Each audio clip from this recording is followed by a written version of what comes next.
Hello and welcome to Pontus Point. I'm going to bring you one of the topics that confused me today. I thought I knew left and right from a political standpoint, but it seems I don't. So,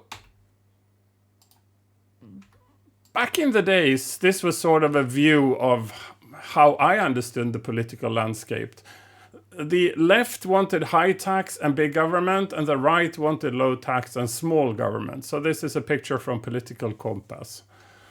But it seems that has sort of changed because the people subscribing to the different ideas, the demographics of those have changed dramatically.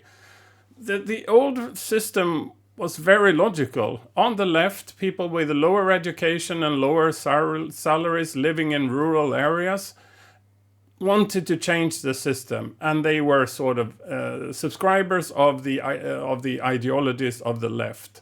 The government should be well funded, and there was also the prospect that they would live on jobs funded by the government in some form. Whereas on the right, you would have people with higher education, higher salary, predominantly living in urban areas. They were really keen to retain the system, and for them justice was that they should keep more of their salaries and more of their other revenues and paying less to the government. That was a very, very logical demographic association with the concept of left and right. But if I watch the US today, no, that's not how it works anymore. So the left is predominantly now with people with higher education and higher salaries living in urban areas, but they are still keen to change the system. It's seemingly a system that serves them really well, but they still want to sort of progressively change it. And they are also very much in favor of justice being the society being a high funded one, and that is sort of where justice lies. And they also seem to think that gender is a choice.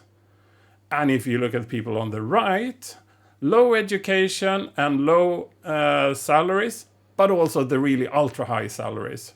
Rural, but also sort of the ultra urban. And they are really keen to keep the system. And at least one of those groups, the low and the ultra high salary, would seem to have sort of conflicting interest here, but seemingly they are able to join. And this is also a category keen to keep government to a minimum, and they're particularly caring about access to their guns. I don't understand how gender and guns are even political left and right questions. Why is it like that? And please tell me in the comments, what made billionaires and people in trailer park and religious fanatics join hands? What do those three groups have in common? For me, there is absolutely zero common ground. But seemingly there is, because they are joining on the right.